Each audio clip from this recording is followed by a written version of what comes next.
കുഞ്ഞെ, ഞാനൊരു കാര്യം ചോദിച്ചാ കുഞ്ഞിനോട് ദേഷ്യം തോന്നരുത്. എന്താ ഭാർഗവി? പ്രഭക്കുഞ്ഞിനോട് ആ അരുന്ധതി ഋഷിയൊക്കെ കാണിച്ച കാര്യങ്ങളൊക്കെ എനിക്കറിയാം.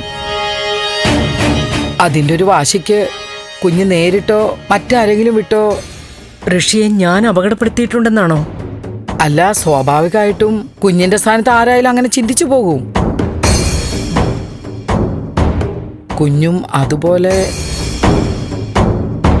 അല്ല, ഞാൻ വെറുതെ ചോദിക്കുന്നതാ. ഋഷിയെ കാണാതായതിനെ കുറിച്ച് അവിടെ ഇവിടെ ഓരോന്ന് കേട്ടു തുടങ്ങി, അങ്ങനെ ചോദിക്കുന്നതാ. ഭാർഗവി, ഞാൻ മറച്ചു വെക്കുന്നില്ല. അവനൊന്ന് അവസാനിച്ചെങ്കിലെന്ന് ഞാൻ ആഗ്രഹിച്ചിട്ടുണ്ട് പലവട്ടം. അന്ന് അമ്പലത്തിൽ നിന്ന് മടങ്ങുമ്പോ അവൻ എന്നെ അവഹേളിച്ചില്ലേ? ആ ദിവസം 100% ഞാൻ ചിന്തിച്ചു അവനെ എങ്ങനെയും തീർക്കണമെന്ന്. എന്നോടുള്ള പക അവൻ എന്റെ കുടുംബത്തോടും കാണിക്കുമെന്ന് ഞാൻ പേടിച്ചു. അവൻ ജീവനോടെ ഇരുന്നാൽ എനിക്കും വീട്ടുകാർക്കുമൊക്കെ അവനോടുള്ള ഒരു ഭയത്തിന്റെ നിഴലിലായിരിക്കും ആജീവനാന്തം കഴിയേണ്ടി വരിക എന്നൊരു തോന്നലുണ്ടായി. പക്ഷെ അടുത്ത നിമിഷം ഞാൻ ആ തീരുമാനത്തിൽ നിന്നും മാറി.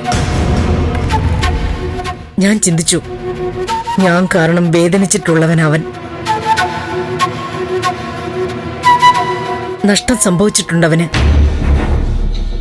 അവന്റെ ഇണയെ അവന് നഷ്ടപ്പെട്ടത് ഞാൻ കാരണോ? ബാക്കി എന്തവൻ മറന്നാലും കൂട്ടുകാരിയുടെ മരണത്തിന് ഞാനാണ് കാരണക്കാരി എന്നുള്ളത് അവന് മറക്കാൻ പറ്റില്ല. അതുകൊണ്ട് അവന്റെ ഭാഗത്ത് നിന്ന് എന്റെ നേർക്കുണ്ടാവുന്നതൊക്കെ സഹിച്ചേക്കാന്ന് തന്നെ കരുതി. എന്നാൽ ചിലപ്പോ അവന്റെ ഭീഷണി അവനെ ഇല്ലാതാക്കിയിട്ടായാലും അവസാനിപ്പിച്ചേ പറ്റൂന്ന് തോന്നും. അങ്ങനെ മനസ്സ് ചാഞ്ചാടുകയായിരുന്നു. പക്ഷേ ഇന്നിപ്പോ അവനെ കാണാതായിരിക്കുന്നല്ലോ, അതിൽ എനിക്ക് ഒരു മനസ്സറിവുമില്ല. അവൻ മറ്റെവിടേക്കെങ്കിലും പോയതായിരിക്കും ഭാർഗവി. അതെ, അങ്ങനെ ആയിരിക്കും. പക്ഷെ നമ്മുടെ ആൾക്കാരല്ലേ, ഇനിയും ഋഷി തിരിച്ചു വരില്ല എന്നുണ്ടെങ്കിൽ ആൾക്കാർ ഓരോ കഥകൾ ഉണ്ടാക്കാൻ തുടങ്ങും. ആ കഥകളിലൊക്കെ വില്ലത്തിയാവാൻ പോകുന്ന പ്രഭക്കുഞ്ഞായിരിക്കും.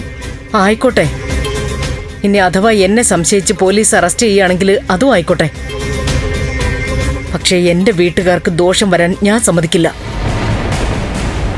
അവനോട് ഞാൻ ചെയ്തതൊക്കെ പോലീസിന് മുമ്പിൽ ഏറ്റു പറഞ്ഞവളാ ഭാർഗവി ഞാൻ. അന്ന് അരുന്ധതി സ്റ്റേഷനിൽ വന്നിട്ടാ ഞാൻ കുറ്റമൊന്നും ചെയ്തിട്ടില്ലെന്ന്, അവൾക്ക് പരാതി ഒന്നും ഇല്ലാന്നും ഒക്കെ പോലീസിനോട് പറഞ്ഞത്. കുഞ്ഞെ, ഞാൻ കുഞ്ഞിനെ വിഷമിപ്പിക്കാനല്ല ചോദിച്ചത്.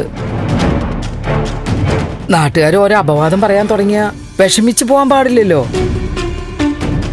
മറുപടി കൊടുക്കാൻ തയ്യാറായിരിക്കണല്ലോ. അതിനൊക്കെ വേണ്ടിയാ. എന്ത് നേരിടാനും എനിക്ക് പേടിയില്ല ഭാർഗവി.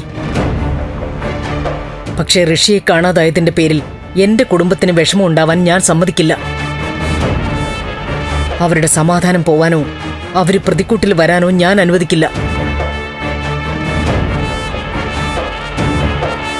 അന്ന് നന്ദൻ ഋഷിയോട് പകരം ചോദിക്കാൻ ഒരുങ്ങിയപ്പോ ഞാൻ തടഞ്ഞ എത്ര നന്നായി. അല്ലെങ്കിൽ സംശയങ്ങളൊക്കെ ഇപ്പൊ നന്ദന്റെ നേർക്ക് വന്നേനെ.